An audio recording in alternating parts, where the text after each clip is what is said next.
Magandang araw po mga idol at sa mga giliw kong tagapakinig. Nagkita-kita po tayong muli.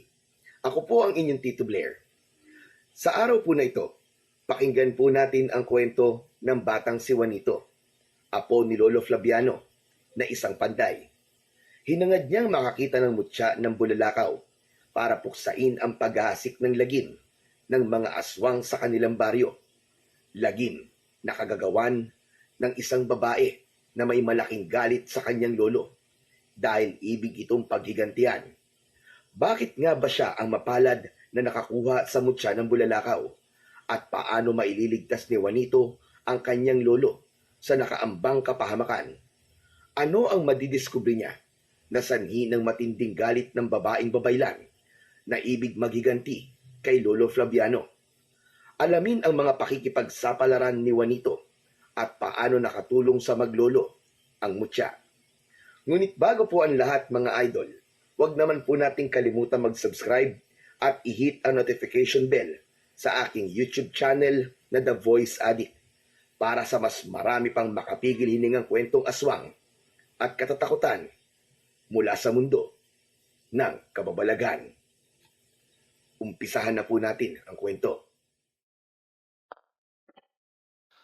Halos lumipad si Juanito sa pagtakbo.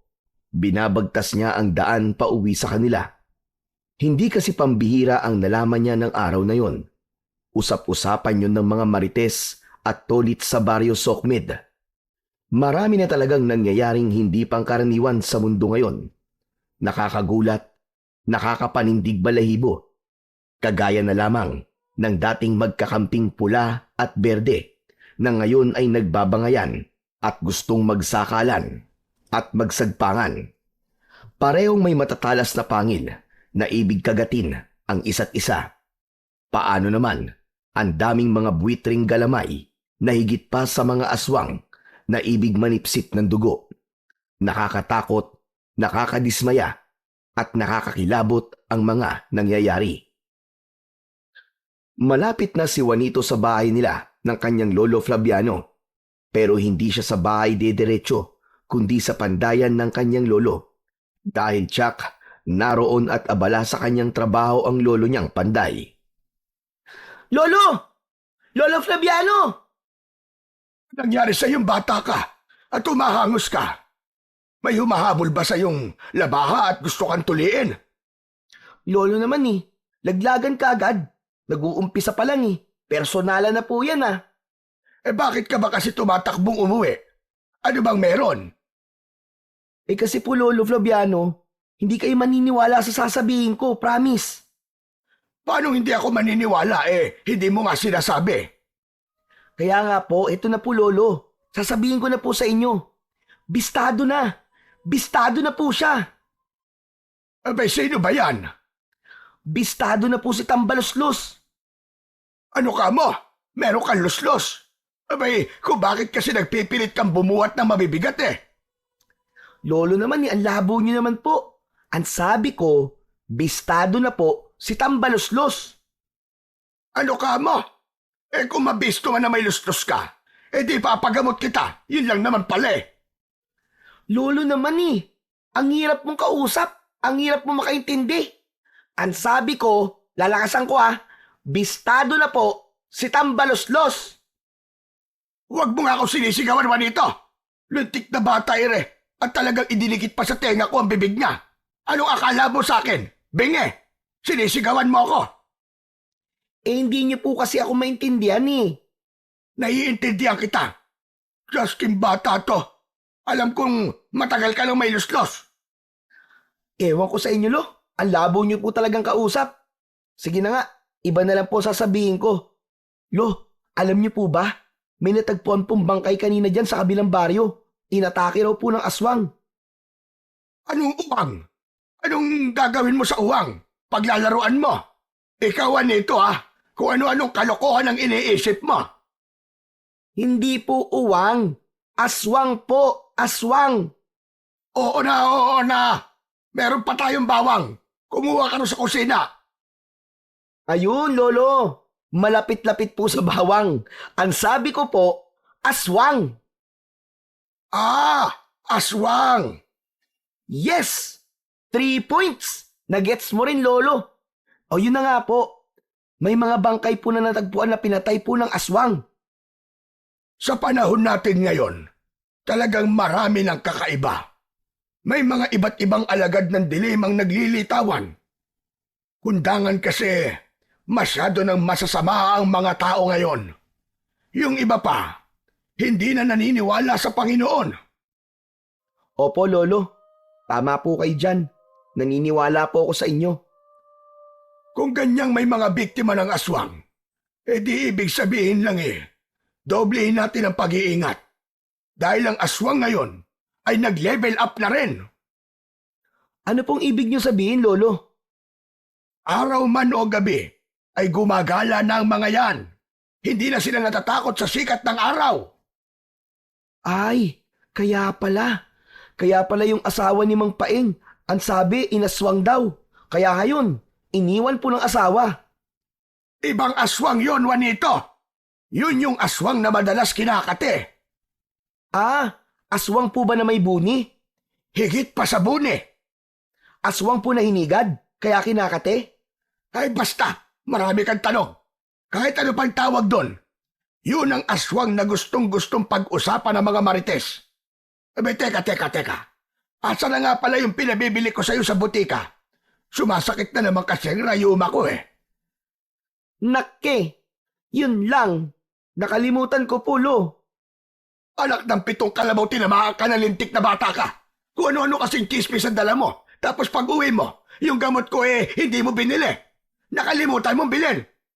Bumalik ka sa butika. Hinayupak na batang ito. At pinapainit mo ang ulo ko. Baka ikaw ang ipapapak ko sa aswang pa nagkataon. Makulit at laging may pagtatalo ang maglolong Flaviano at Juanito. Madalas din kasi silang hindi nagkakaintindihan dahil mahina na ang pangdinig ng matanda, samantalang makulit at may kapilyohan naman si Juanito. Pero gayon pa man, ay mahal na mahal ni Lolo Flaviano ang kanyang apo, na tanging alaala ng kanyang anak na si Soledad na namatay ng dahil sa sakit. Anak sa pagkadalaga si Juanito at hindi alam ni Lolo Flaviano ang ama ng apo dahil inilihim yun sa kanya ng kanyang anak. Kahit nang magkasakit at bago ito mamatay, ay itinago niya ang tungkol sa ama ng bata. Bagay na nirespeto na lang ni Lolo Flaviano. At saka baka kung malaman niya, ay sumama lang ang loob niya, lalo na kung kukunin sa kanya si Juanito. Dahil nagalit si Lolo Flaviano sa apo, kaya nagbalik ito sa butika upang bumili ng gamot sa rayuma ng lolo niya. Pero ganun pa man, hindi pang matagalan ang galit nito. Saglit lang yun. Sa ganun umiikot ang mundo ng maglolo. Apo, gabi na. Isarado mo mabuti ang bintana at tiyakin mong nakakandado ang pintuan natin, ha? Opo, Lolo. Mahirap na masalasihan tayo ng gumagalang aswang. Lolo, paborito talaga ng aswang tong lugar natin, no? Ginagawa nilang bakasyunan Kasi nga, may mga taong masasama na nakatira dito. Abe, siyempre pa, kung nasaan yung mga kauri nila, nandun din sila. Ah, okay. Kaya naman po pala. Oh, bakit ganyan ka kumakatingin sa akin? Lolo naman, masama po bang tumingin sa inyo? Ang sinasabi ko lang ay dumuroon ng aswang sa mga taong kauri din nila na masasama. Tititigan mo kagad ako. Pahilintik na batang ito. Guilty po ba kayo, Lolo? Lokong bata ito Malapit ka na mamuro sa akin, Juanito. Babastonin na talaga kita. Si Lolo talaga hindi na po kayo mabiro. Joke lang po yun. Ang pikon talaga ni Lolo. Lo, tandaan nyo. Bato-bato sa langit, ang tamaan ay huwag magagalit. Ang pikon ay laging talo. Hoy! Gising! Aba, sandali lang. Ang dami mong alam na bata ka. Sige na. Tapusin mo na yung ginagawa mo. At nang makapagpahinga na tayo, bukas ay marami pa akong gagawin sa pandayan. Dapat tulungan mo ako ron, Juanito. Yun lang naman pala. Sure po, Lolo. Tutulungan ko po kayo. Bukas na bukas po. Magpupokpok po ko. Anong magpopokpok? Uy! Hindi na bingi si Lolo, malinaw ang pandinig kapag tungkol sa pokpok. Linawin mo yung sinasabi mo. Ano magpupokpok? Di po ba, gagamit po tayo ng maso o kaya martilyo bukas sa pandayan para pukpukin po yung mga bakal doon na gagawin yung itak at kutsilyo. O, ano po ba tunog ng maso o kaya ng martilyo? Hindi po ba pokpok? Kayo po kasi, iba po kasi ang iniisip nyo kapag nakakarinig kayo ng salitang pokpok eh. Pagkatapos ng kulitan ng maglolo, bago matulog ay naghanda na ang dalawa upang magpahinga. Kaya lang, tila may mang-iistorbo pa sa kanila. Dahil pagod sa trabaho sa pandayan, ay agad na nakatulog si Lolo Flaviano. Samantalang si Juanito naman ay hindi pa dinadalaw ng antok. Kung ano-ano pa kasi ang pumapasok sa isip niya na napakinggan niya ng araw na yon. Ugali kasi niya na makinig sa mga usapan ng mga matatanda, kahit ano pang usapan yan, maging tungkol sa politika, sa showbiz, sa sports, at ang pinaka-interesado siya at pinaka-gusto niya sa lahat ay ang tungkol sa usapan ng buhay ng may buhay ng ibang tao na kalugar nila. Limbawa na lang, si ganito na anak ni Kulasa ay buntis, si ano na anak ni ganito at may kabit, si Juan ay maraming utang at nagtatago, at kung ano-ano pang usapan na kinatutuwaan niyang pakinggan. Subalit ng gabing yon ay iba ang nasagap ng kanyang pandinig. Ingay yun ng kung anong nilalang na nagatid ng takot at kilabot sa kanya. Ano kaya yun? Parang may gumagapang sa bubong ng bahay namin ah. Siguro pusa lang yun. Kung bakit kasi ang kukulit ng mga pusa ng kapitbahay namin eh. Mag-aasawahan lang sa bubong pa. Ano kayang meron sa bubong? Bakit doon nila gustong maglabing-labing? Naulit ang ingay na narinig ni Juanito. Alam niyang hindi yun isang pusa lamang. Kahit may takot na nararamdaman, ay sumilip siya sa bintana ng bahay. Ngunit gano'n na lang ang gulat niya nang pagsilip niya sa bintana ay tumambad sa kanyang muka ang nakakatakot na halimaw. Ah! Napaurong si Juanito sa takot at pagkagulat sa nakitang nilalang sa labas ng bintana. Aswang! May aswang! Walang yang aswang yun ah! Halos pagdikit ang mukha namin kanina. Amoy na amoy ko yung mabaho niyang hininga. Amoy na bubulok. Yak! Kadiri! Dahil unang pagkakataon yon na nakakita siya ng aswang, kaya hindi niya alam ang gagawin. Agad na pinuntahan ang natutulog na lolo. Ginising ito, niyugyug at tinapik-tapik. Kaya lang, ayaw magising. Wala sa ayos talaga tong lolo ko. Kung kailan may aswang ang hirap gisingin. Parang nananaginip pa yata oh. Ngumingiti habang natutulog eh. Teka, paano ko ba siya gigisingin? Muli ay tinapik-tapik ni Juanito ang pisngi ng lolo. Sa halip na magising, ay humagikgik pa ito. Ayos din tong si lolo eh oh. Sinasampal na tumatawa pa. Ano kayang napapanaginipan nito? Siguro si Priscilla Almeida. Alam ko na kung paano gigisingin to. May kung anong nakita si Juanito sa mukha ng kanyang lolo. Gagawin niya ang kanyang naisip para matiyak na magigising ito. Nakita niya ang nakalitaw na buhok sa ilong ng kanyang lolo Flaviano. Gamit ang kanyang dalawang daliri, ay inipit yun at saka biglang binunot. Sigurado, sa gagawin kong to, tiyak, gising ka ngayon lolo. Ay, aray ko'y pitong kambing na binunot ang ilong, aray ko! Aray! Sing! Success ang plano ni Juanito. Nagising ang kanyang lolo. Hay! Salamat naman po't nagising din kayo lolo. Walang iya kang bata ka! Ano ginawa mo? Sumakit ang ilong ko ah! Binunot ko lang po yung tutyang nyo lo. Yung lumilitaw po na balahibo sa ilong nyo. Para po magising kayo. Para kasi kayong mantika kung matulog. Ang hirap nyong gisingin. May sira ulo ka talagang bata ka, no? Dati ka bang abnormal? At ito tiyang sa ilong ko pinagdidiskitahan mo. Bakit mo ba ako ginigising? Kasi nga po lo, may bisita po tayo. Di papasukin mo. Abay, pero teka. Ganitong oras ng gabi may bisita tayo. Opo lo, huwag po kayong maingay. Aswang po ang bisita natin. Napatayo bigla si Lolo Flaviano sa kanyang narinig. Asan? Asan ang aswang na yon? Malilintikan siya sa akin. Lo, nasa labas po ng bahay natin. Nakita ko po kanina. Ang pangit, nakakatakot po. Saka ang baho pa niya. Bakit kaya tayo ang pinuntahan? Dahil sa'yo, Apo. Ano? Dahil po sa akin? Oo, dahil naamoy nila ang sariwang dugo at batang puso mo. Mabangong mabango yun sa pag-amoy nila. Bakit po? Yung dugo at puso nyo, expired na po ba yun? Ayaw na po ng aswang? Abay, ewan ko sa'yo. Basta mas gusto nila ang dugo at lamang loob ng mga bata. Bigla na naman napunta sa akin pabirang bata ito. Ay, teka nga lang. At kukunin ko yung pinanday kong armas na panlaban sa mga aswang. Hindi sila sasantuhin nun. Siya, matchachap-chap ang katawan nila. Kaya lang, wala nang naririnig pang ingay si Juanito. Pakiramdam niya ay umalis na ang aswang sa labas nila. Siguro natakot sa kanyang Lolo Flaviano. Subalit halos hindi na makatulog ang maglolo ng gabing yun. Nag-aalala na baka bumalik ang aswang. Pero pinilit na lang siyang patulugin ni Lolo Flaviano at siya na lang ang magbabantay. Nagsisimulang maghasik ng lagim ang mga kampon ng kadiliman sa Barrio Sokmed dahil sa pagbabalik doon ni Babita, ang babaylan na piniling maging masama dahil sa kanyang pinagdadaanan.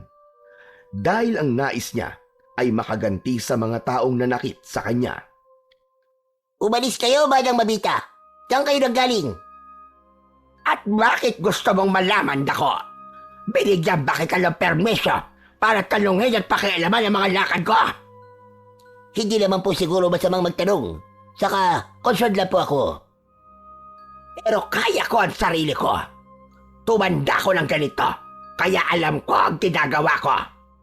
Malamang po, bumisita po kayo sa kanya. At sino naman ang tinutukoy mo, Dako? Masyado kang pakialamero, kaya hindi ka na lumaki-laki. Manang Babita, hindi na talaga ako lalaki pa dahil isa akong unano. Pero, wag mo pa rin akong ismulin.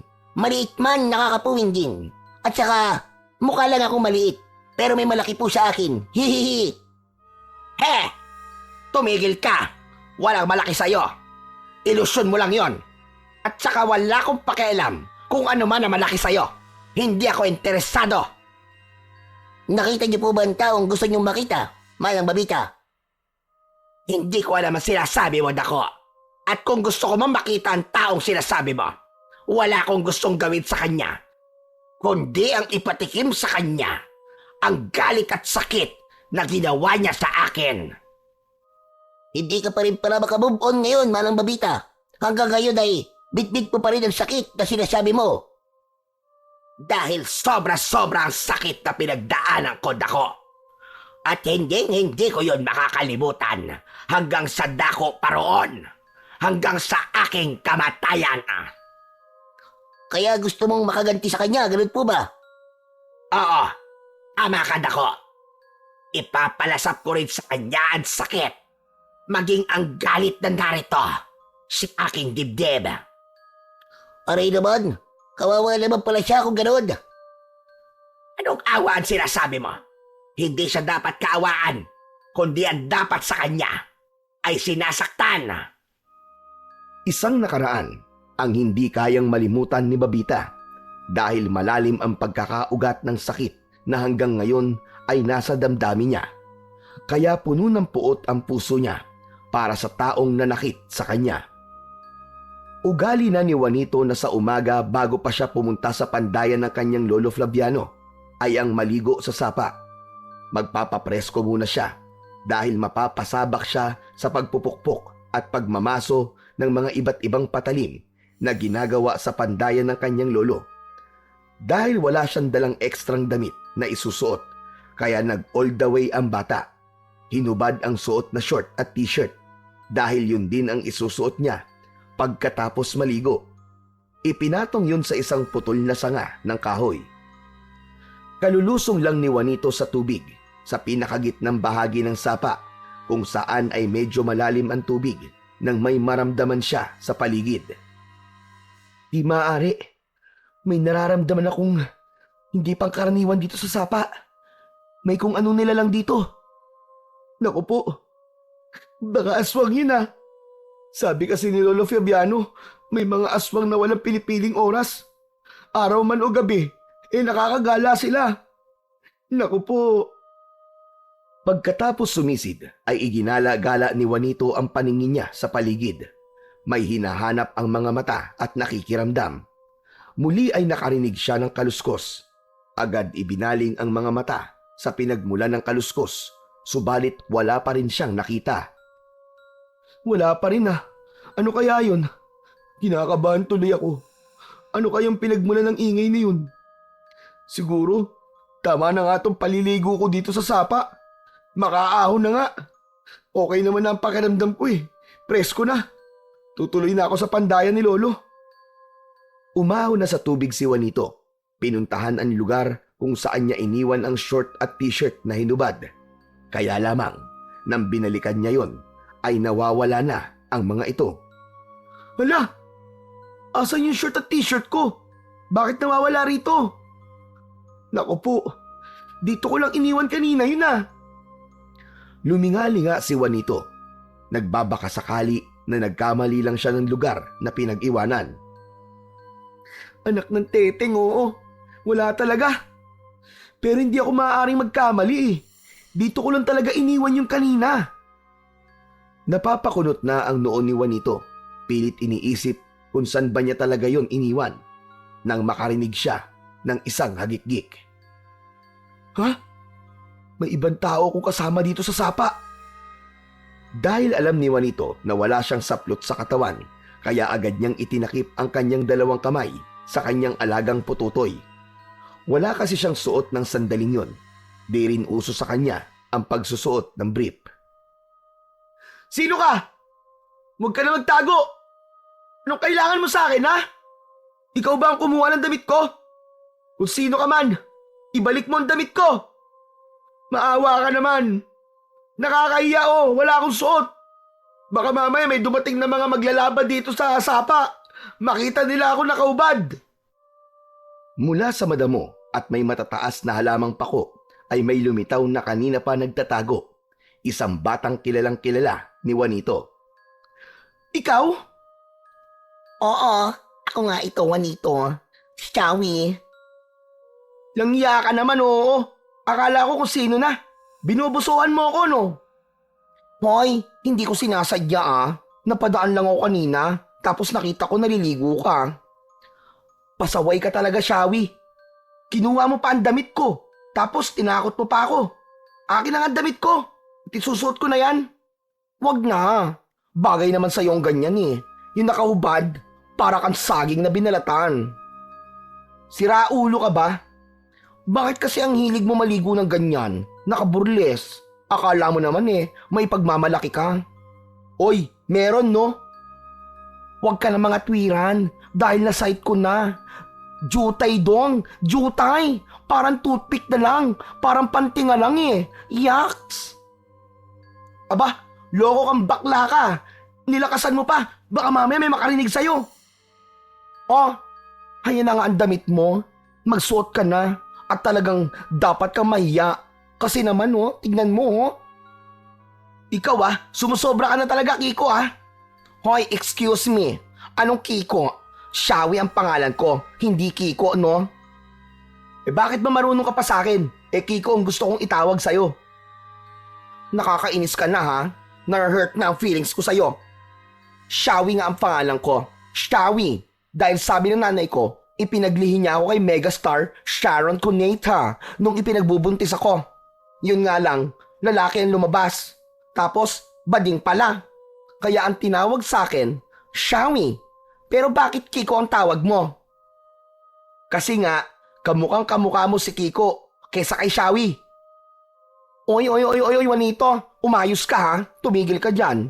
Baka gusto mong ipagkalat ko sa mga taga rito sa atin na kung ano yung nakita ko kanina. Ang alaga mong junior na may lahing elepante.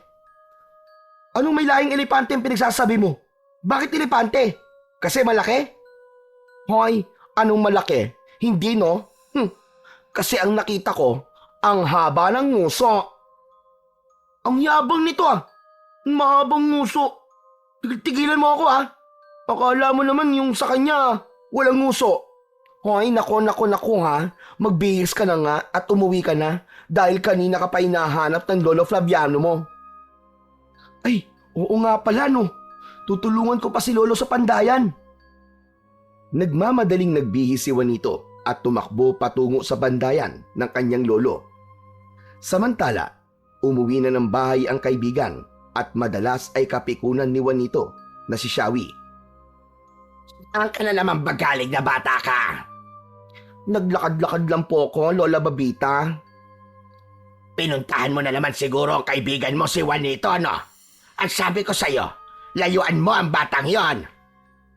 Lola naman, masama po bang makipagkaibigan kay Juanito?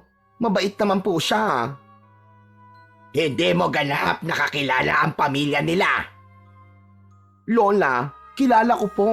Si Lolo Flaviano ang lolo niya at mabait din po. Hindi yan totoo. Ba't niyo naman po nasabi yun, Lola? Basta. Alam kong hindi siya mabait. Hindi siya mabuting tao. Muling sumapit ang gabi. Mga sandali na ikinakabahala ni Lolo Flaviano at Juanito dahil kung ang kampo ng dilim, posibleng umatake kahit na araw, lalo na kung gabi. Gayunpaman, nakahanda ang maglolo sa anumang panganib na dumating. May mga sandata na pinanday si Lolo Flaviano para gamitin kontra sa pagsalakay ng mga aswang o anumang kampon ng kadiliman. Nasa upuan sa labas ng pandayan ang maglolo. Ang pandayan ni Lolo Flaviano ay halos katabi lang ng kanilang bahay. Madilim ang gabi, subalit maraming bituin sa kalangitan. Sinasabi na ang pagkakaroon ng marami at maliwanag na bituin kung gabi ay maaliwalas ang magiging panahon kinabukasan. Habang nagpapahangin ang maglolo sa labas ng bahay, ay napatingin sila sa kalawakan. Napatanong si Juanito sa kanyang lolo nang makita niya sa kalawakan ang isang bituin na tila nahulog. Itinuro pa yon sa kanyang lolo. Lolo, bulalakaw po ba yun? Oo, Apo. Tama ka. Bulalakaw nga yun. Lolo, totoo po ba na may swerteng dala ang bulalakaw kapag nakakita ka nito? Oo, Apo. Mas maswerte kapag nakakuha ka ng mutya ng bulalakaw. Ano po? Mutya ng bulalakaw? Meron po ba nun? Oo, Juanito. Dahil kapag nakakuha ka ng mutya ng bulalakaw, ay magkakaroon ka ng kakaibang lakas, gabay at proteksyon, iwas sa lahat ng uri ng disgrasya, pangontra sa masasamang espiritu, at kung ano-ano pa. Ayos! Ang angas naman po nun, Lo. Pero paano po ba makakakuha nun? Kailangan matsambahan mo ang pagbagsak ng bulalakaw, at sa lugar na pinagbagsakan nun, makikita mo roon ang mutya.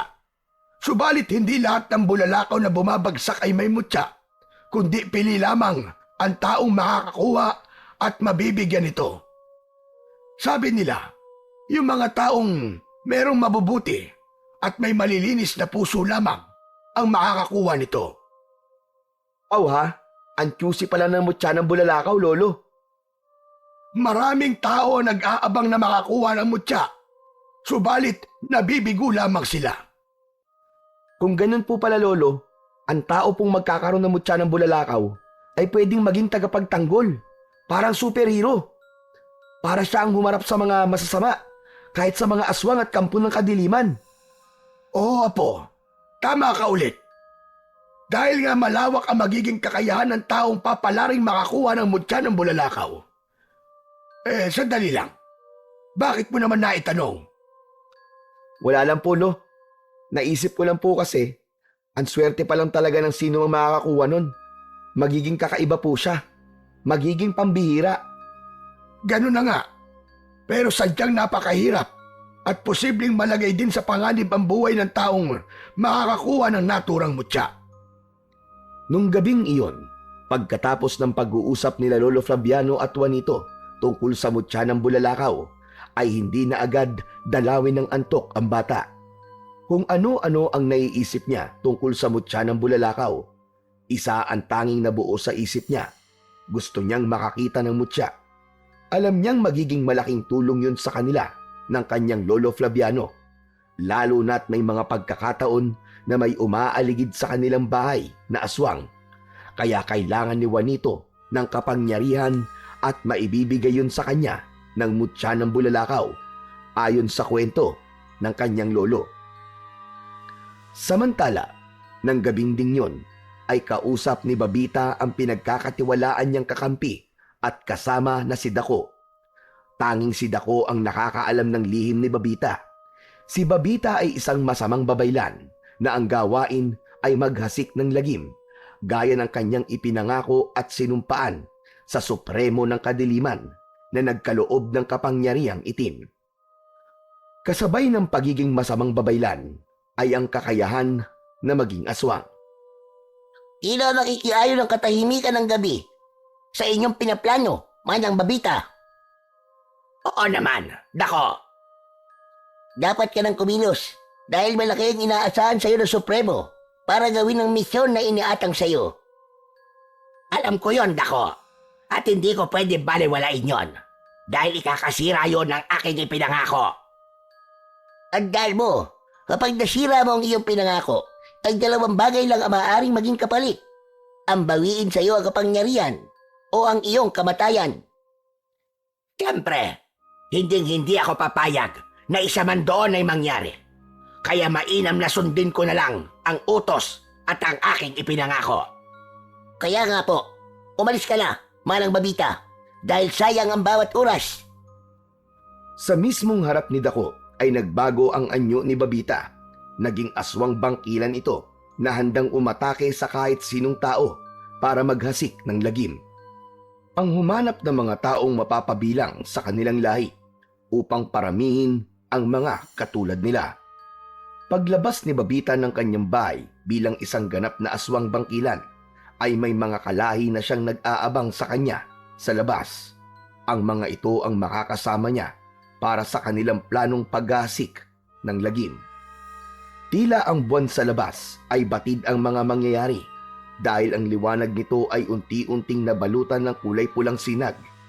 Wari nagkulay dugo ang buwan na ang ipinapahiwatig ay kamatayan. Nakakakilabot at nakakadurog ng puso ang sumunod na maririnig na sigawan ng mga taong nagiging biktima ng pag-atake ng mga aswang. Ang ibang hindi mamamatay ay posibleng masalinan ng pagkaaswang. Kaya lubhang delikado na maging biktima ng mga aswang bangkilan. Kung hindi ka mamamatay dahil sa pag-atake, ay mahahawaan ka naman ng pagiging aswang. Magiging kalahi ka nila at magiging isang aswang bangkilan. Hindi naging lingid sa maglolo ang kumalat na balita ng sumunod na araw. Ang mga taong napatay ng aswang ay agad na inilibing dahil maaari daw itong maging amalanhig kung di agad maililibing. Ginamitan pa yon ng benditadong tubig upang matiyak na hindi ito magiging aswang amalanhig. Samantala, ang mga taong hindi napatay, subalit nakagat ng aswang at nabiktima ay agad na inilapit sa mga albularyo at babaylan upang bigyan ng ritual o orasyon at mapigilan ang bisa ng kapangyarihan ng aswang at hindi ito maging kauri nila. Nagiging magulo na uli ang ating baryo. Oo nga po, Lolo. Kawawa po yung mga inatake ng aswang. Tama ka. Nagkulang din kasi sa paghahanda ang mga tanod. Kaya lang po, Lolo, kahit po nakapaganda pa sila, ay hindi rin nila basta-basta malilipol ang mga aswang. Dahil hindi sapat po ang kakayahan ng mga tanod. Kung sa bagay, tama ka, Apo. Dahil ang talagang maaari lamang lumipol sa mga aswang na yon ay yung may taglay na kapangyarihan. Isang manunugis na may taglay na agimat o mutya. Tama po kayo, Lolo. Kaya naisip ko po uli yung sinabi niyo tungkol po dun sa mutya ng bulalakaw. Kaya lang, walang katiyakan kung kailan uli magbibigay ng mutya ang bulalakaw. Sabi ko nga sa'yo, hindi sa lahat ng panahon at pagkakataon ay may makukuhang mutya, kundi tanging panahon lang ang makapagsasabi. Bagamat nasabi yun ni Lolo Flaviano ay positibo ang pananaw ni Juanito, maaari niyang subukang humanap ng mutya ng bulalakaw. Ang tungkol sa mutya ng bulalakaw ay naikwento niya sa kaibigan at kapikunan niyang si Shawi. Hoy, narinig ko na yan, Juanito, no? Yung tungkol sa mutya ng bulalakaw? Alam mo na pala ang tungkol doon, Kiko. Hayang ka na naman eh. Sinabi ko na nga sa yung Shawi. Shawi ang pangalan ko. Diba? Dahil ipinaglihi niya ako kay Megastar. Eh kasi nga, hindi naman si Ate Mega Shawi ang nakikita ko kapag tumitingin ako sa'yo, kundi yung asawa niya, si Kiko. Nakaka-bad trip ka na talaga, Juanito, ha? Sige ka, kapag hindi mo ako tinantanan dyan, ikaw din. Baka magsisi ka. Bakit? Anong gagawin mo? Eh di, imamarites ko na yung alaga mo dyan sa pagitan ng hita mo ay isang maliit at pipitsuging elepante lang. Kasi may mahabang nguso. Ibig sabihin, potso ka pa. Uy, uy, uy! Huwag kang maingay! Wala namang ganyan na, Kiko. Ay, Shawi. Wala naman laglagan. Ito naman parang di tayo magkaibigan yan eh. Okay, sige. Hindi na kita ilalaglag. Pero dapat tanggapin mo ang katotohanan. Nakamukha ko si Megastar. Kung sa bagay, pwede ka palang tawaging Shawi. Oo naman no, kasi maganda ako. Hindi yun, uy. Kung hindi maganda, saan? Sa dimples. Kasi si Megastar, may dimples yung sa pisngi eh. Yung sa'yo, nasa puwet nga lang. Ikaw talaga, loko ka. Lagi mo na lang akong inaasar. Kaya dapat nga siguro, yung puwet mo na lang ang mukha mo. Kasi nandyan yung dimples mo, nakatulad kay Megastar. Nakakainis ka na talaga, Juanito, ha? Talagang imamarites ko na ang tungkol doon sa alaga mong kapiranggot. Sige ka, tuloy mo pa ang pang-aasar mo. Talagang imamarites ko na yon. O sige na, hindi na. Tatahimik na ako, isisiper ko na ang bibig ko. Dapat lang, dahil kapag hindi ka pa tumigil, uutusan ko yung kakilala kong aswang para patahimikin ka. Ano ka mo? Teka, may kakilala kang aswang? Oo, bakit? Teka, baka isa ka ring aswang, Shawi ah. Nako, tatamaan ka talaga sa akin. It's a prank! Ano ka ba? Masyado kang funny. Funny walain. Pero teka, ang layo na narating ng usapan natin, no? Tungkol nga pala dun sa mutya ng bulalakaw. Alam mo, Juanito, gusto ko rin yun. Gusto mo rin makakuha ng mutya? Oo, matagal ko nang gusto yun eh. Parehas pala tayo. Kasi nga, nagbibigay doon ng power ang mutya ng bulalakaw. Kapag nakakita ko nun, baka maging katulad ako ni Panday. Yung sa pelikula ni FPJ, di ba yung balaraw niya? Bulalakaw yun na pinanday niya? Yung sa akin naman, kaya ako gusto makakita ng bulalakaw ay dahil gusto ko maging katulad ni Narda. Di ba yung bato ni Darna, galing yun sa bulalakaw? Tapos kapag nilunok at sumigaw ng Darna, nagtatransform na siya sa pagiging superhero. Yun ang gusto kong mangyari sa akin. Oo nga no, dapat pala, 2 mutya ng bulalakaw ang makuha natin. Para nang sa ganun, ay tag-isa tayo. Ako ang magiging si Panday, tapos ikaw naman magiging si Darna. Ay, type ko yan. Ang saya-saya nun. Teka. Paano ba tayo magkakaroon ng mutya ng bulalakaw? May naisip ako, Juanito, kung okay lang sa'yo. Nakatitig si Shawi kay Juanito at kumindat pa ito. Hoy, ikaw Shawi ah. Hindi ko gusto yung tingin mo sa akin. Baka kung inaano mo na ako niyan ha. Saka mga bata pa tayo. Bawal pa yung iniisip mo. Ay grabe siya oh. Ang sama ng iniisip mo, Juanito. Ang OA mo. Wala akong iniisip na masama. Panghulsam kaya ang peg ko. Ikaw ang nag-iisip ng kalokohan, no? Napaka-green-minded mo kasi. Marumi kang tao. Marumi ka mag-isip. Marumi? Teka, bakit? Ano ba yung iniisip mo ha? Oh, makinig kang mabuti at sasabihin ko sa'yo. Samantala, walang pagsidla ng kasiyahan si Babita dahil alam niyang tagumpay ang pagsisimula ng kanyang misyon. Tinig mo ba ang balita ko, Dako? Hindi kumibo ang kausap ni Babita na si Dako. Buwisit ka pandak ito at parang hindi ako naririnig. Dako, ang sabi ko, kung naririnig mo ako. Wala pa ring kibo si Dako, kaya nainis na si Babita. Itinulak nito ang silya na kinauupuan ni Dako. Natumba ang silya at tumama ang mukha nito sa simento. Aray ko naman. Manang Babita, ano ka ba? Kung may galit ka sa akin, ay huwag mong daanin sa laki. Kahit unano ako, kaya-kaya kita. Ano? Iswear na lang tayo, baka gusto mo. Anong sinabi mo? Lalabanan mo ako? Physical injury ang ginagawa mo sa akin, baka akala mo. Sukat bang isubsub mo ko? Ikan mo tuloy tong ilong ko. Dapa na nga, lalo pang dumapa. Ikaw naman kasi, kanina pa kita tinatanong, hindi ka sumasagot. Dahil hindi ko naririnig ang tinatanong mo. May earphone ako sa tenga o di mo nakikita yan? Kaya wireless nga eh. Ay, leke ka! Kaya pala para ako mukhang tanga ng ngawa dito. Hindi mo ako pinapansin. Madam Babita, okay lang yun. Kasi, matagal ka naman lang mukhang tanga. Binatukan ni Babita si Dako. Umugong ang tenga nito sa lakas ng pagkakabatok. Aba! Sumusobra ka na. Another criminal case ang ginagawa mo, ha? Malapit nga akong mapundi sa'yo. Ano bang pinakikinggan mo at parang hindi ka na maabala? Nakikinig ako ng magagandang kwento sa YouTube channel ni Apong Isaac. Balita ko nga. Magandang makinig dyan. Paborito ko pa naman ang mga horror story. Mga kwento ng katatakutan. Ay, yan. Diyan tayo magkakasundo, Manang Babita. Kaya nga, kung saan napupunta ang usapan natin. Siguro naman sasagutin mo na ngayon ang tanong ko sa'yo kanina. Ang sabi ko, kung alam mo yung kumakalat na balita. Aling balita? Yung tungkol sa Makabayan Black Makabayan Black yung nasa likod ng impeachment complaint ni BP? Dako, wala akong pakialam sa bagay na yan.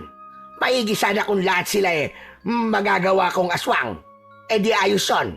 Darami ang mga aswang sa kongreso. Pero hindi tungkol doon ang ibig kong malaman. Kundi yung balita tungkol sa ginawa namin pag-atake dahil nagulo ang baryo sa ginawa namin.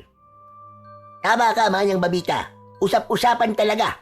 Trending at viral pa. Parang usapan nung mabisto na totoo yung relasyon ni na Maris Racal at Anthony. Sino na naman ba ang mga yan? Mga bagong recruit ba natin para maging aswang? Ay, pwede. Kasi nga, may aswagan na nangyari. Kasama yun sa buhay. Dahil ang tao, kahit walang lahing aswang, gustong-gustong mga aswang. Pero maigi tayo. Kahit mga aswang, ay legit ang pagiging aswang natin. Hindi prank. Tama kayo. Pero Manang Babita, sa palagay ko natataranta na ang mga naninirahan dito sa baryo dahil sa matinding pagsalakay na inyong ginawa. Simula pa lang iyon. At ang susunod kong plano ay harapin na siya. Gusto mo talaga siyang parusahan? Oo naman. Dahil lang makita kong nasasaktan siya at nahihirapan ay ang tanging makapagpapasaya sa akin. Hindi ko siya papatayin.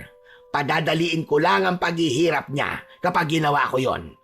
Ang gusto ko, unti-unti kong pahihirapan siya. Ipapalasap ko sa kanya ang sakit na ginawa niya sa akin. Bahala ka, Manang Babita. Kung yan ang gusto mo. May magagawa ba ako? Pisuportahan ka.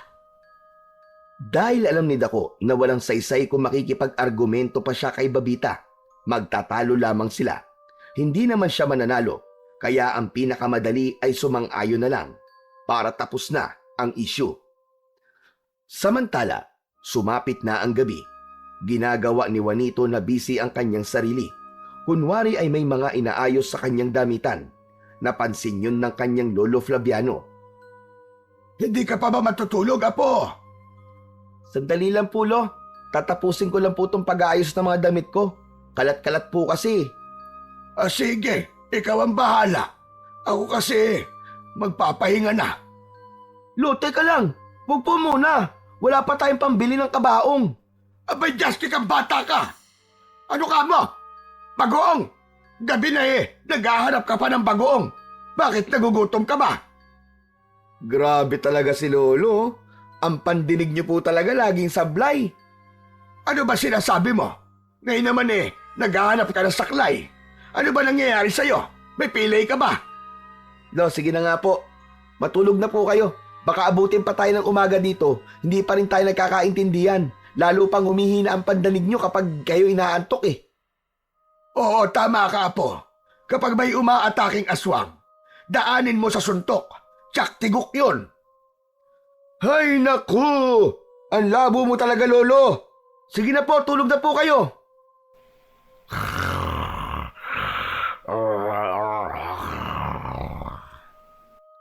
Hayun, hanep. Instant tulog kagad ah. Talagang antok na si Lolo. Ayos na to. Hindi ko na kailangan magpanggap na busy ako. Maya-maya, lalabas na ako nitong bahay. Tsak, kanina pa ako hinihintay ni Kiko. Ay, ni Shawi pala. Ang nabuo nilang plano ang ibinulong ni Shawi kay Juanito nang huli silang nagkita. Maghihintay si Shawi sa may kakahuyan at doon ang kanilang tagpuan. Dahil mag-aabang sila ng pagbagsak ng bulalakaw, usap-usapan kasi sa lugar na malapit sa kakahuyan at palayan madalas may bumabagsak na bulalakaw, kaya doon sila mag-aabang. Samantala, si Shawi ay nakagawa na rin ng paraan kung paano siya makakaalis ng bahay.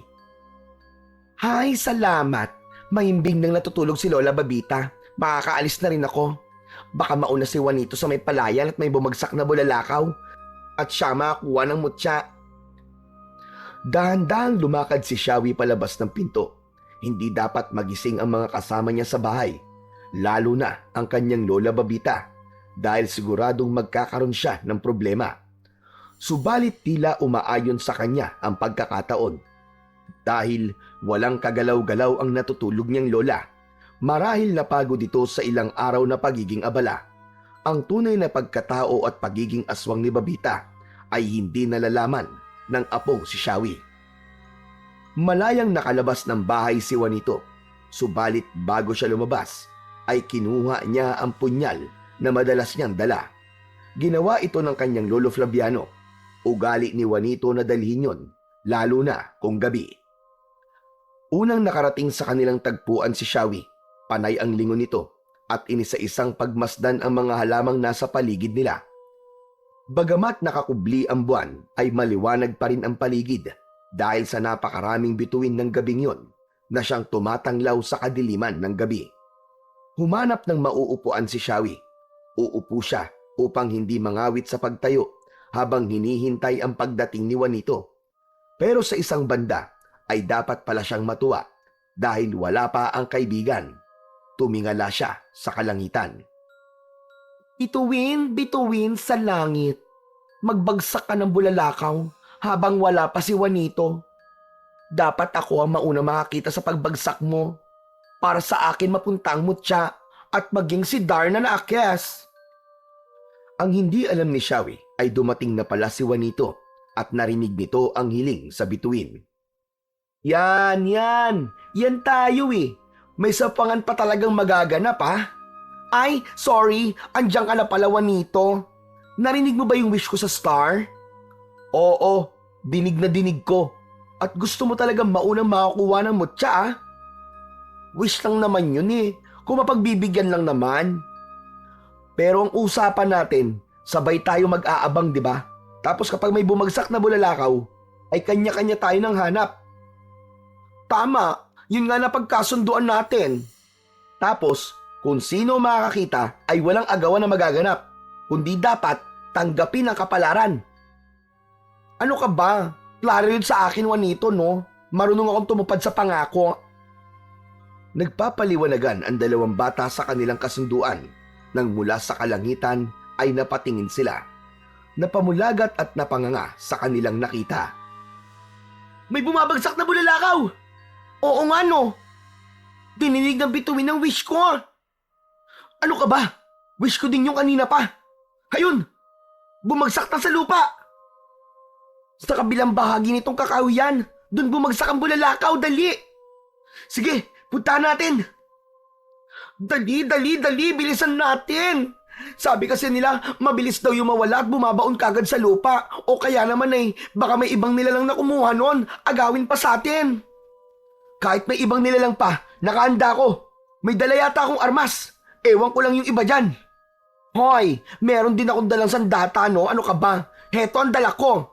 Nipper sa kuko. Nick, ano mangyayari dyan? Imamanicure mo yung malignong makikita mo? Hindi, no? Gagamitin ko tong pantusok sa mata nila. Kung sa bagay may point ka dun, makakabulag nga yan. Malayo-layo din ang kanilang nilakad at tinakbo papunta sa binagsakan ng bulalakaw.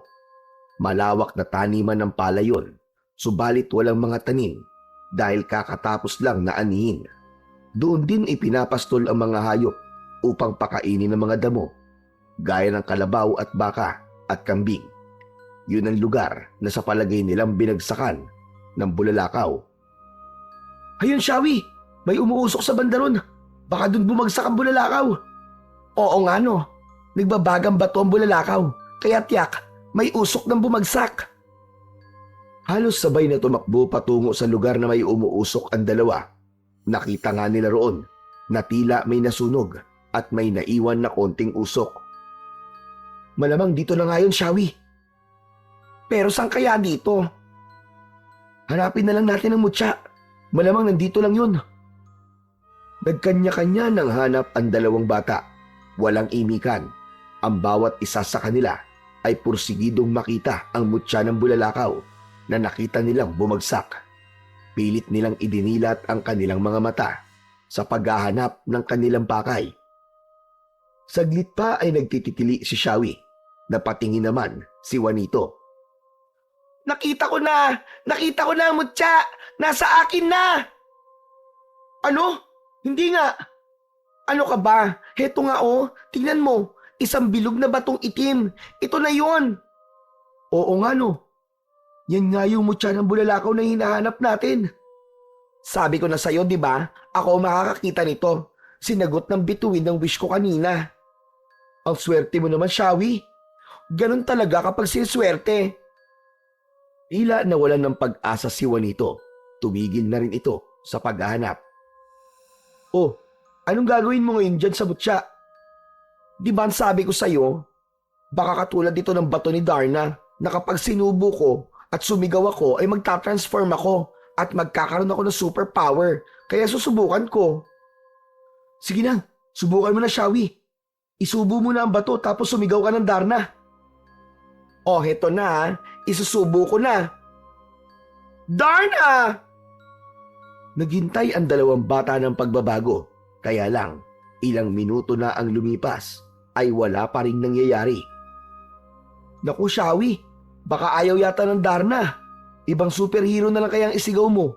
Gaya ng Volta. O kaya Wonder Woman. O kaya Sailor Moon. Kahit ano. Sumunod si Shawi sa sinabi ni Juanito. Lahat na yata ng superhero na paborito niya ay naisigaw na niya, pero wala pa ring pagbabago. Ay ano ba yan? Ayaw pa rin, Juanito. Walang epekto. Nawawmali yata tayo ng batong to eh. Saan yung bato? Iluwa mo muna, dali. Nalunok ko na eh. Ang sama nga ng lasa. Mapakla na mapait. Basta, ang sagwa ng lasa. Kung ganun, maling bato yung nakita mo. Hindi yun mutya ng bulalakaw. Teka, maghahanap uli ako. Naghanap si Juanito hanggang sa may nakita ito. O ito, may mga bato rin ako nakita na katulad ng batong nilunok mo kanina. Pero marami ang batong to. Ayan o, ang dami. Nagkalat, butil-butil nga eh. O nga no, ang daming batong itim at may dikit-dikit pa. Biglang natuwa si Juanito at may naalala ito. Teka, ano nakakatawa? Bakit tawang-tawa ka riyan, Juanito? Hehe, paano kasi yung nakita mong batong itim na sinasabi mo, mutya?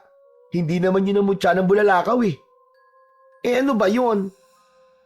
Hehehe, dumi yun ng kambing. Ayan pa yung mga kasamang eba ko, nagkalat. Ano?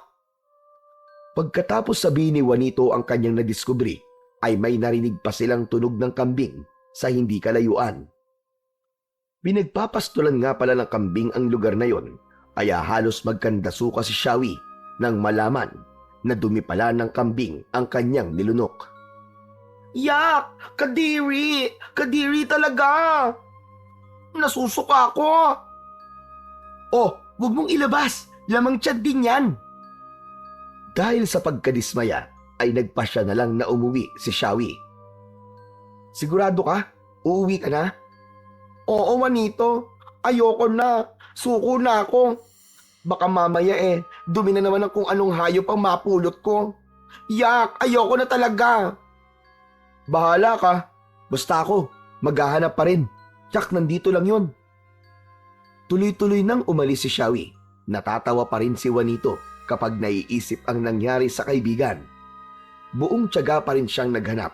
Maya-maya pa ay may nakita siyang isang bato na tila kumikislap. Nanlaki ang mga mata ni Juanito at agad itong dinampot. Subalit ng pagdampot niya roon ay may naramdaman siyang tila humawak sa kanyang kamay. Tila ibig agawin sa kanya ang hawak na mutya. Subalit mahigpit ang pagkakakuyom ng kanyang palad. Hinding-hindi niya bibitiwan ang kanyang hawak. Ah! Kung sino ka man! Bitiwan mo ang kamay ko! Ah!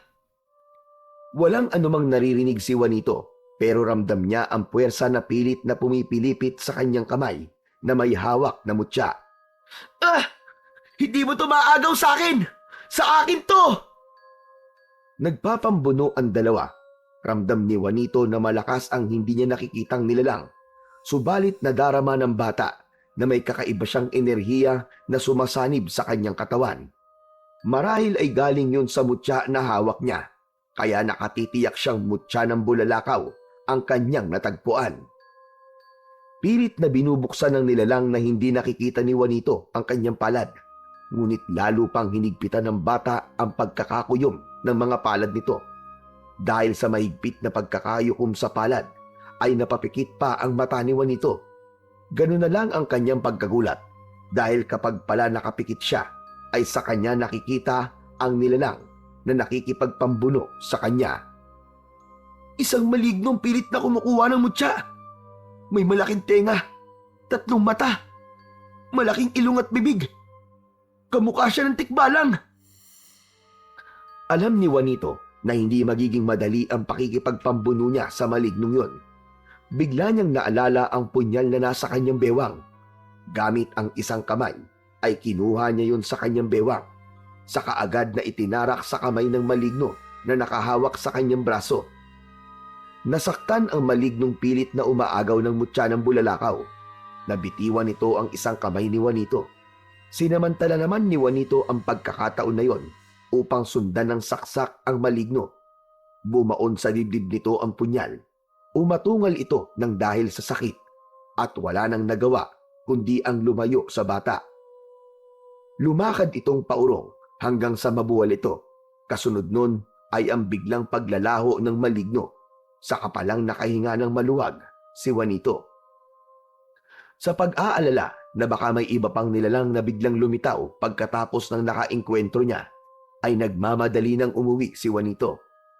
Pagdating niya sa bahay, ay nasa may pinto ang kanyang lolo Flaviano. Gising na ito. Mag-uumaga na noon. Abay, loko kang bata ka. Saan ka magaling? Magdamag mo akong pinag-alala. Elo, pasensya na po. Hindi mo pa sinasagot ang tanong ko sa'yo. Saan ka magaling? Ikinuwento ni Juanito sa kanyang lolo ang mga nangyari, maging ang kakatwang nilalang na napatay niya. Sigurado ka bang mutya ng bulalakaw ito, apo? Opo, lolo. Dahil kanina po, ramdam ko po ang kakaibang enerhiyang pumasok po sa katawan ko. Saka alam ko pong hindi ako malakas, pero nagawa ko pong talunin yung malaking maligno gamit lamang ang aking maliit na punyal. Ang bihira nga yun. Nagawa mo yun dahil sa ibinigay na bisa ng mutya. Tama po kayo, lolo. Teka, may nakakaalam na ba na nasa iyo ang mutya na ito? Wala kang kasama kanina?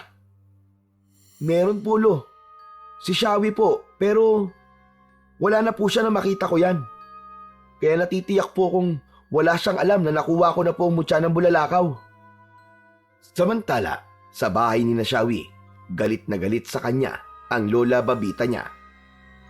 Ang bata-bata mo! Lumalandi ka na! Magdamag kang wala! Malamang, nang hada yan, Manang Babita. Ay grabe siya oh. Ano ka ba dako? Ano akala mo sa akin? Kalapating mababa ang lipad? Kamagaling at halos buong magdamag ay wala ka. At sinong kasama mo? Shawi, sagutin mo na ang Lola Babita mo. At huwag na huwag ka magsisinungaling dahil malalaman din namin ang totoo. May mga alagad ang lola mo na makakaalam kung nagsasabi ka ng totoo o hindi. Sinong kasama mong bata ka? Si ano po? Si Juanito po, Lola Babita. Suael! Ako po, sa dami na makakasama mo, yung pambata na yun, na hate ng Lola Babita mo ang lolo nun. Hanggang nakikipagkaibigan ka pa rin sa kanya. Crush mo ba siya, Shawi? Umamin ka. Sasabayin ka. Sige ka. Hindi no. Friend ko lang si Juanito. Di ko yung type. Teka Lola Babita, bakit sinabi ni Dako na hate mo ang lolo ni Juanito? Ano bang kasalanan niya sa'yo? At bakit gusto mong malaman, Aber? Manang Babita, siyempre, kailangan malaman din niya yun. Di naman pwedeng nagagalit ka tapos hindi alam ni Shawi. Minsan pa'y binalikan ni Babita ang isang nakaraan kung bakit gano'n na lang ang galit niya sa Lolo Flaviano ni Juanito. Dating magkarelasyon sina Flaviano at Babita. Puno ng pagmamahalan ang isa't isa. May pangako na magsasama sila habang buhay. Kaya lang, ang pangako na yun ay nasira. Hindi tinupad ni Flaviano ang kanyang mga ipinangako, kundi nalaman na lamang ni Babita na may namamagitan na kay Flaviano at sa matalik niyang kaibigan na si Lucita. Napakasakit ng pangyayaring yon para kay Babita. Umasa siya at nagtiwala sa isang lalaking labis niyang minahal. Yun pala ay hindi pahahalagahan ang pagmamahal niya, kundi ipagpapalit lang siya sa iba. Hindi matanggap ni Babita ang naging kabiguan niya. Matinding puot ang kanyang naramdaman para kay Flaviano at sa kaibigan niyang nang agaw. Upang makalimot ay lumayo siya, kaya lamang hindi yun naging madali.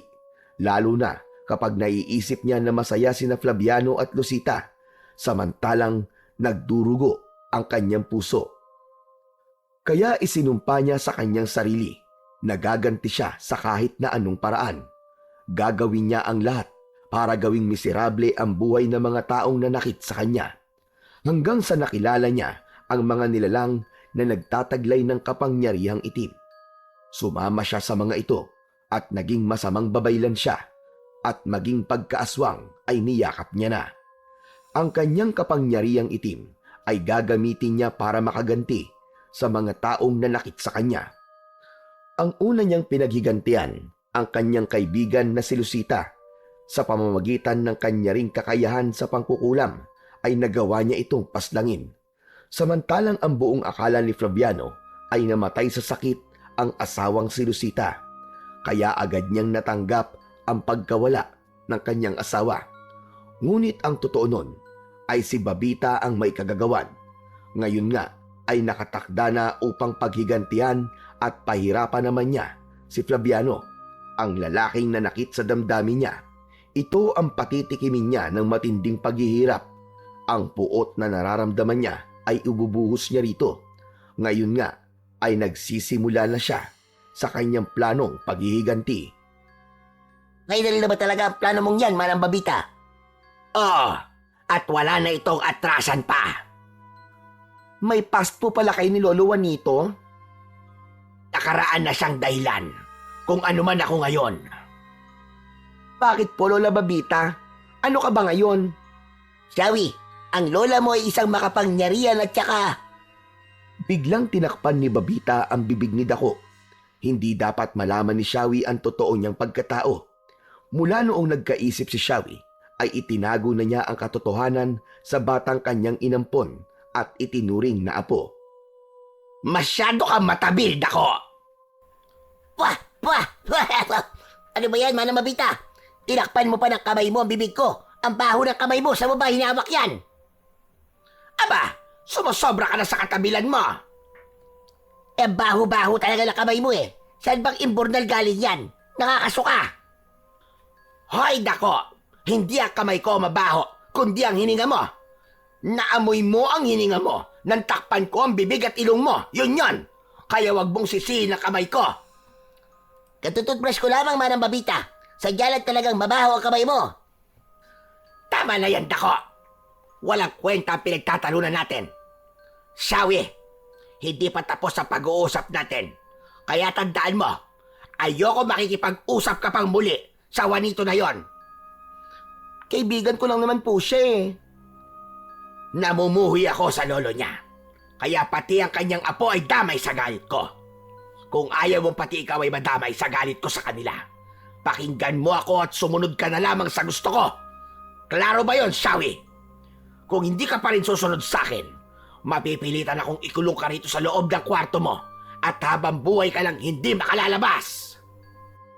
Walang nagawa si Shawi, kundi ang tumahimik. Alam niya kung paanong magalit ang kanyang Lola Babita. Pero hindi niya maipapangako kung talagang makakayanan niyang hindi na makipagkita pa sa kaibigang si Juanito. Bahala na. Yun ang nasa isip ni Shawi. Samantala, may pag-aalala naman si Lolo Flaviano ngayong hawak na ni Juanito ang mutya ng bulalakaw dahil alam niyang malaking obligasyon ang kaakibat nun. Bukod sa hahangarin na kunin din ito ng ibang nilalang, maligno man o kampon ng kadiliman. Kahit pangkaraniwang tao ay maghahangad din dito, kaya kailangan maging sekreto ang bagay na yon. Wag na wag mong sasabihin kahit kanino, Apo. Yan ang mahigpit kong bilin sa'yo. Kailangan ikaw lang at ako ang dapat nakakaalam ng tungkol sa mutya ng bulalakaw. Opo, Lolo. At si Shawi, tiyak mo na wala siyang nalalaman. Dahil delikado kung alam niya, lalo na't may katabilan ng bibig ng batang Becky na yon. Huwag po kayo mag-alala, Lolo. Ako po ang bahala kay Shawi. Yakang-yaka ko po yun. Mas mabuti na yung nakakatiyak tayo dahil mahirap na. Sapagkat nasimulan na ni Babita ang pagkakasakatuparan ng kanyang plano, yun ay ang pamumuno sa ginagawang pag-atake ng mga kampon ng kadiliman sa baryo. Hindi siya titigil kasama ang kanyang grupo para mas palalain pa ang paghahasik ng lagim, sapagkat yun ang kanyang ipinangako kapalit ng tinatabasa niyang kapangyarihan. Makinig kayong mabuti, mga kampon ko. Ituloy niyo lamang ang pag-aatid ng kaguluhan sa baryong ito. Takutin niyo silang lahat. Kung merong hahadlang, alam niyo na ang gagawin. Kailangan niyong magparami sa lugar na ito. Bukod sa pamumuno sa kaguluhan, ay hindi niya maaaring kalimutan ang pinakamahalaga sa lahat. Yun nga ay ang paghigantihan si Flaviano. Ngayong gabi ay gagawin niya ang kanyang matagal ng plano. Ngayong dalawang alagad ko na aking pinili ay iba ang ipapagawa ko sa inyo. Meron kayong tao na dudukutin. Gusto kong dalhin niyo siya sa akin ng buhay. Maliwanag ba ang sinabi ko? Buhay niyo siyang dadalhin sa akin. Tumango ang dalawang alagad ni Babita. Katunayan na naintindihan nito ang kanyang ipinag-uutos. Muli ay naligalig ang baryo dahil sa pagsalakay ng mga aswang. Hindi magkandatuto ang mga tao kung paano haharapin at tatakasan ang pag-atake ng mga ito. Ang mga nakahandang armas ng mga kalalakihan, kahit pa ang kanilang mga itak, sibat at pana, ay hindi umubra sa dami ng mga aswang na umatake. Dahil nakarating kina Lolo Flaviano ang ginawang pagsalakay ng mga kampon ng dilim, hindi yun dapat ipagwalang bahala ni Juanito. Kailangan ng mga taga-baryo ang kanyang tulong. Gagamitin nito ang mutya ng bulalakaw upang sugpuin ang paghahasik ng lagim ng mga aswang. Kailangan ko pong umalis, Lolo.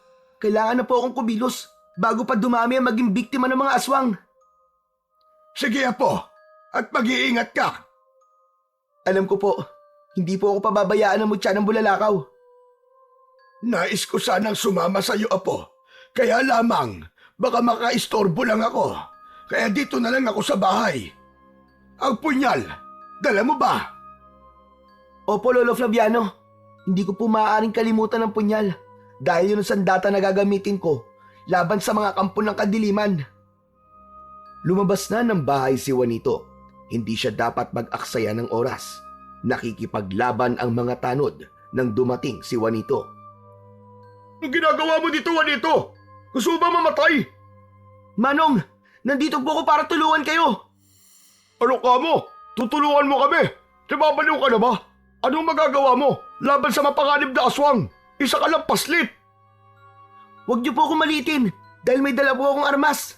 Ito po ang punyal na dala ko. Nagtalo sina Juanito at ang lalaking dinatnan niya nang biglang inatake sila ng isang aswang. Naging alerto naman si Juanito gamit ang punyal ay sinalubong niya ang halimaw. Bumaon sa katawan nito ang punyal kaya napahiyaw ang aswang ng dahil sa sakit.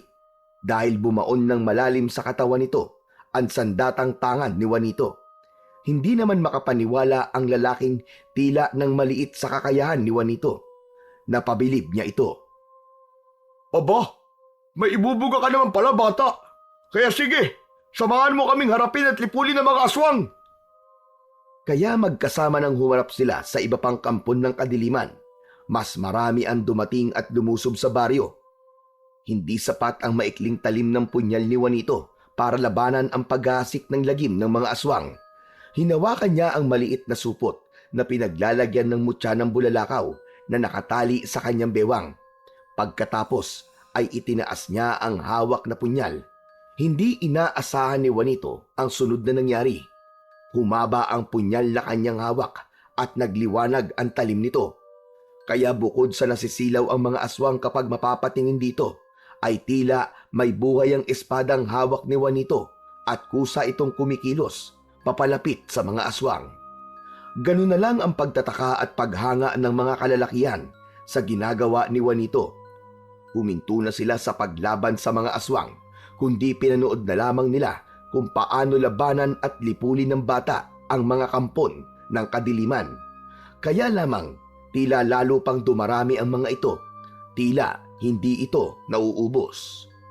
Samantala, sa bahay naman ni Lolo Flaviano ay hindi mapalagay ang matanda dahil batid niya na ng mga sandaling yun ay kasalukuyang nakikipaglaban si Juanito sa kampon ng dilim. Sa kanyang pagkabahala ay hindi niya namalayan na may mga nilalang na palang nakapasok sa loob ng kanyang bahay. Sino kayo? At anong kailangan niyo sa akin? Hindi sumagot ang mga nilalang nakaharap na matanda. Patuloy sila sa paglapit at biglang hinawakan ng dalawang nilalang ang magkabila ang braso ni Lolo Flaviano. Bitiwan niyo ako! Anong gagawin niyo sa akin? Bitiwan niyo ako! Tila walang naririnig ang mga nilalang na may hawak kay Lolo Flaviano. Teka lang! Saan niyo ba ako dadalhin, mga damuho kayo? Ano bang kailangan niyo sa akin? Walang nagawa ang matanda dahil kinaladkad na siya palabas. Nang makalabas na ng bahay ay may tila portal o lagusan na nag-aabang. Pumasok sila roon at biglang naglaho. Samantala, maraming aswang ang nalipol sa pagtulong ni Juanito. Gayunpaman ay tila hindi nakaramdam ng pagod ang bata. Umuwi na ito na may kakaibang sigla.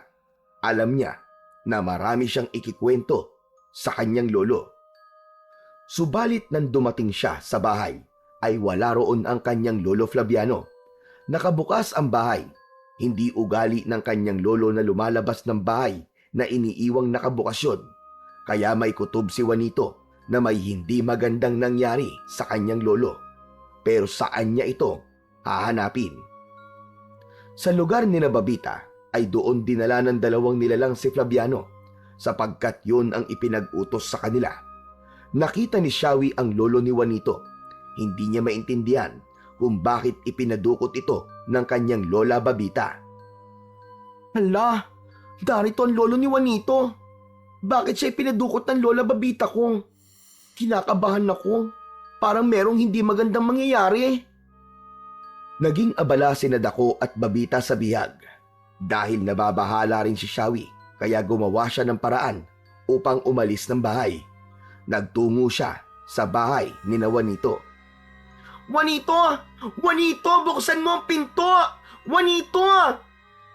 Bumukas ang pinto at lumabas si Juanito na tila kagigising lang. Ano ba yun?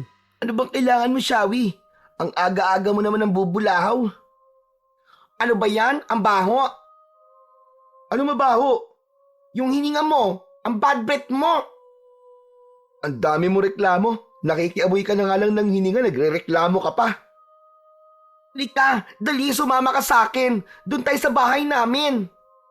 Uy, tumigil ka, huwag kang feeling dyan ha. Anong feeling bang sinasabi mo? Kasi feeling mo, magjowa tayo. Isasama mo pa ako sa inyo. Di na, uy. Eh kung kutusan kaya kita dyan, bakit feeling mo ba jojowain kita? Yak! Eh bakit gusto mo akong isama sa bahay nyo? Bakit? Para ipakilala mo ako sa lola mo? Hindi, Juanito. Makinig ka kasi muna. Naroon sa bahay namin ang lolo Flaviano mo. Ano? Bakit naroon si lolo? Hindi ko nga rin alam kung bakit naroon sa amin ang lolo mo. Halika, sumama ka sa akin. Iba ang kutob ko. Hindi maganda. Bakit naman? Kasi nga, matindi ang galit ng lola Babita ko sa lolo mo. At ang narinig ko, gusto niya tong paghigantihan. Ano ba sinasabi mo? Oo, yun ang narinig ko. Kaya nga, pinuntahan kita para sabihin sa'yo dahil baka kumapano ang lolo mo doon. Tara na, pumunta na tayo sa inyo. Baka nga nasa panganib na ang buhay ng lolo ko. Nagmamadaling umalis ang dalawang bata. Mahalaga ang bawat oras at minuto dahil sa sinabi ni Shawi na baka kung anong mangyari kay Lolo Flaviano. Samantala sa lugar nila Babita, kaharap na niya ang lalaking labis niyang kinamumuhian. Matagal kong hinintay ang magkaharap ulit tayo, Flaviano. Ano bang kailangan mo sa akin, Babita? At talagang nagkukunwari ka pang hindi mo alam ang kailangan ko sa'yo. Hindi ko talaga alam. Bakit? Nagka-amnesia ka na ba, Flaviano? Para hindi mo na maalala ang lahat ng sakit na ipinaranas mo sa akin? Kaya ang gusto ko ay iparanas ko rin sakit. Pero hindi ang damdamin mo ang pahihirapan ko, kundi ang katawan mo. Dako! Dako! Nasaan ka naman, Dako? Pambihirang dako na to. Dako! Andito lang po ako, Manang Babita. Kung saan ka kasi nakatingin. Andito lang ako sa gilid mo. Bakit hindi ka kasi sumasagot? O sige na, ipatikim mo na sa lalaking manloloko na to ang aking galit. Sandali, Unano. Bakit may hawak ang latigo?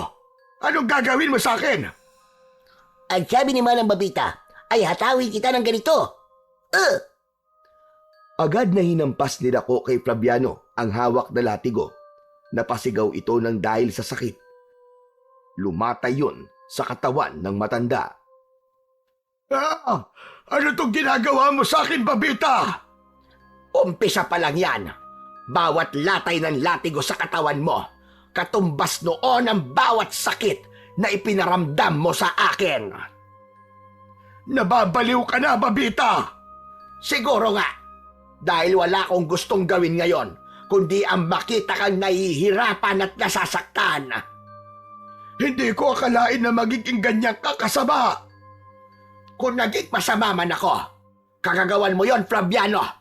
Kagagawan nyo ni Lucita. Bakit mo inadamay ang taong matagal ng patay? Tama ka. Matagal na siyang patay. Dahil ako ang pumatay sa kanya. Ano? Ano sinabi mo? Ikaw ang pumatay kay Lucita? Gamit ang aking kakayahan sa pangkukulam. Akala mo siguro, nagkaroon siya ng sakit dahil sa pagpapabaya niya sa kanyang kalusugan? Hindi. Dahil ang sakit niya ay likha ko. Gamit ang aking karunungang itim, kinulam ko si Lucita. Kinulam ko ang babaeng ipinagpalit mo sa akin. Ako ang pumatay sa kanya.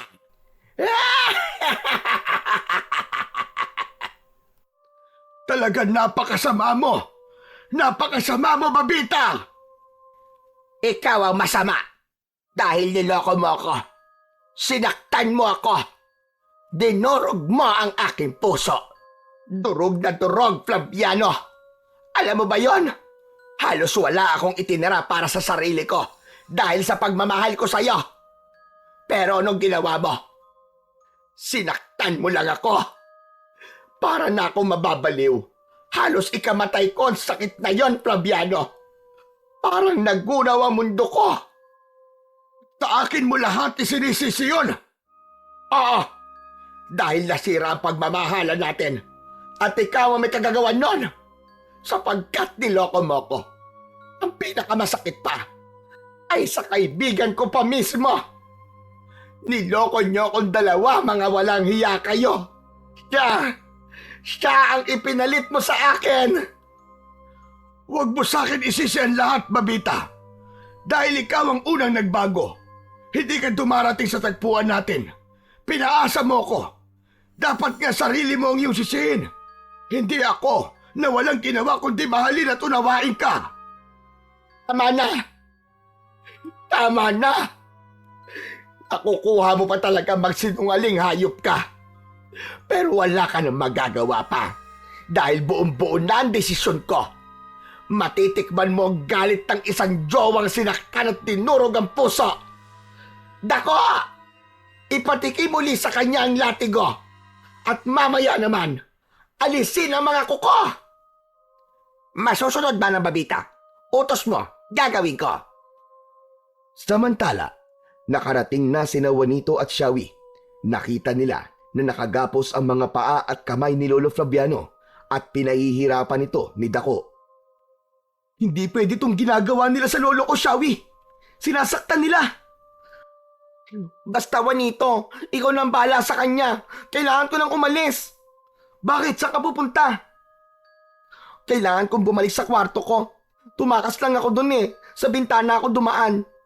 Ako malilintikan kapag nalaman ni Lola Babita na umalis ako at nakipagkita sa'yo para isama ka rito. Ang mahalaga ngayon ay nandito ka na para iligtas ang lolo mo. Sige. Salamat, Shawi. Hayaan mo. Hindi na kita tutuksoin na di ka kamukha ni Megastar at si Kiko ang kamukha mo. Hindi ko nagagawin uli yun. Ewan ko sa'yo. Naisigit mo pa talaga yon. Sige na, iligtas mo na ang lolo mo. Salamat. Maraming salamat, Shawi. Kasi naman, hindi ko rin kaya makakita ng taong sinasaktan. At isa pa, nag-aalala rin ako, Juanito. Saan? Sa Lola Babita ko at kay Dako. May kutob kasi akong kakaiba sila eh. Dahil nararamdaman ko yon at may napansin ako sa kanila. Kaya lamang wala akong sapat na katibayan. Saka na lang ulit tayo mag-usap. Gawin mo lang dapat para iligtas ang yung lolo. Sige na. Umalis na si Shawi at iniwan na nito si Juanito.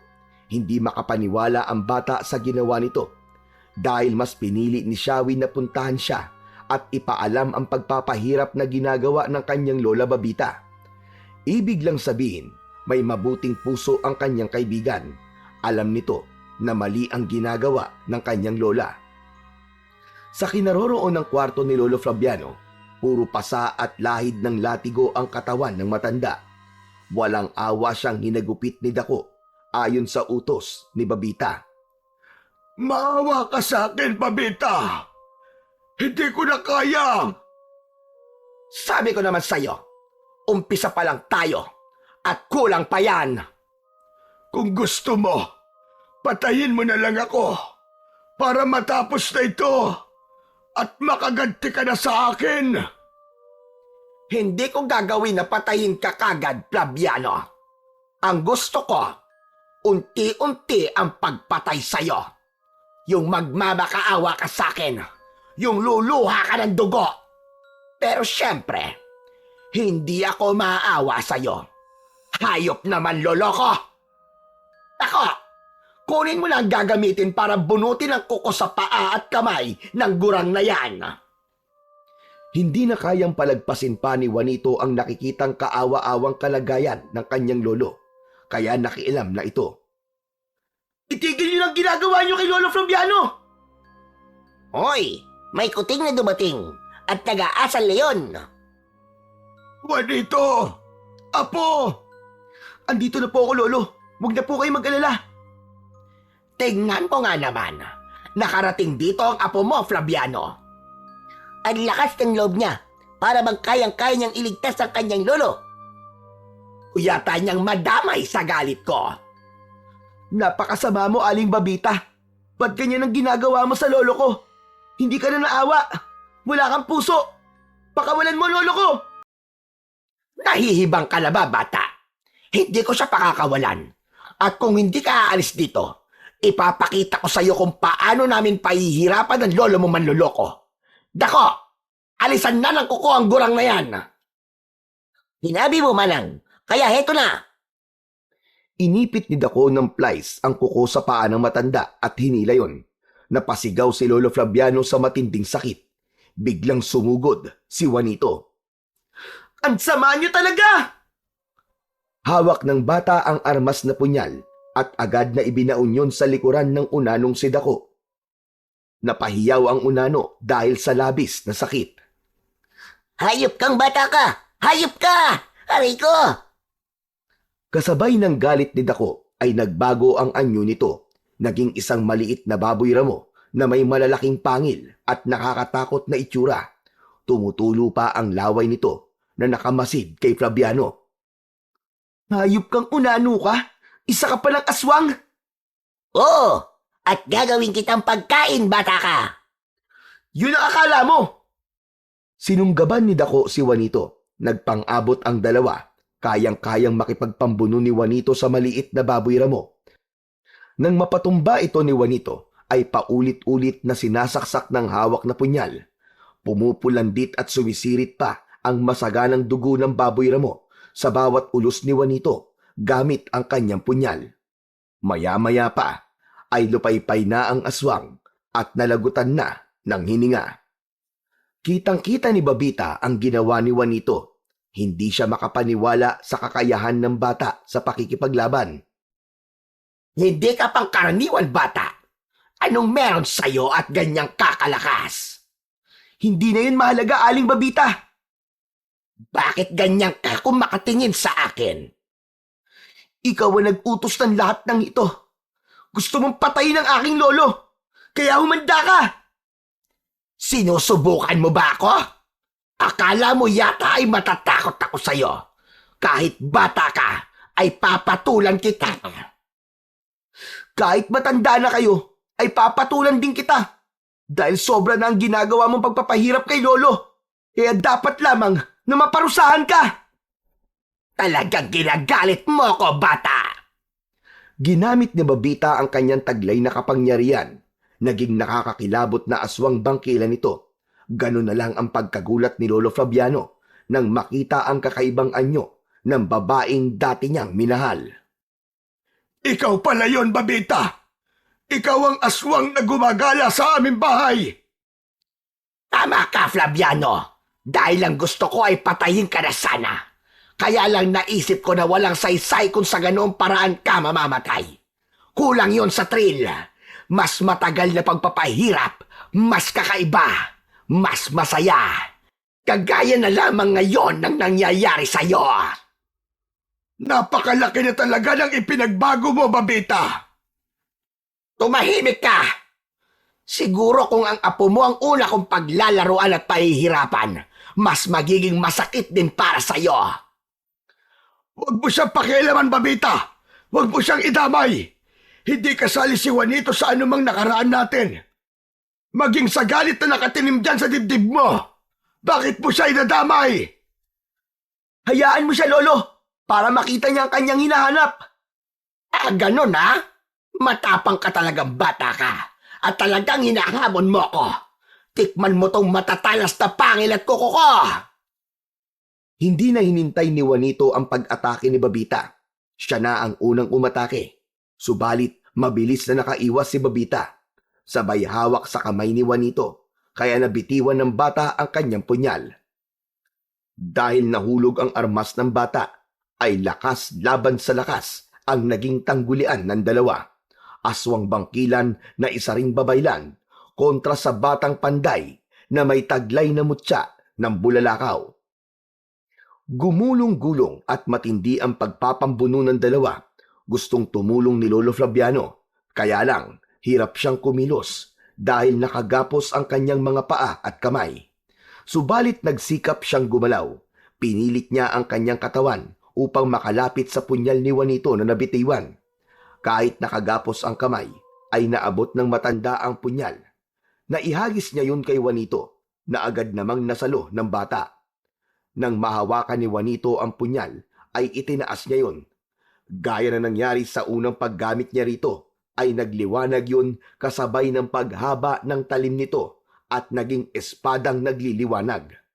Ngayon, handa na siyang ibigay ang kamatayan sa masamang babaylan at aswang na si Babita. Subalit may usok na biglang lumitaw sa kinaroroonan nila. Mula sa usok ay nagpakita ang espiritu ng isang babae, babaeng pamilyar kina Lolo Flaviano at Babita. Yan. Itigil niyo na ang walang saysay na awayan. Sisihan at paghihiganti. Lucita, ikaw nga ba yan? Oo, Babita.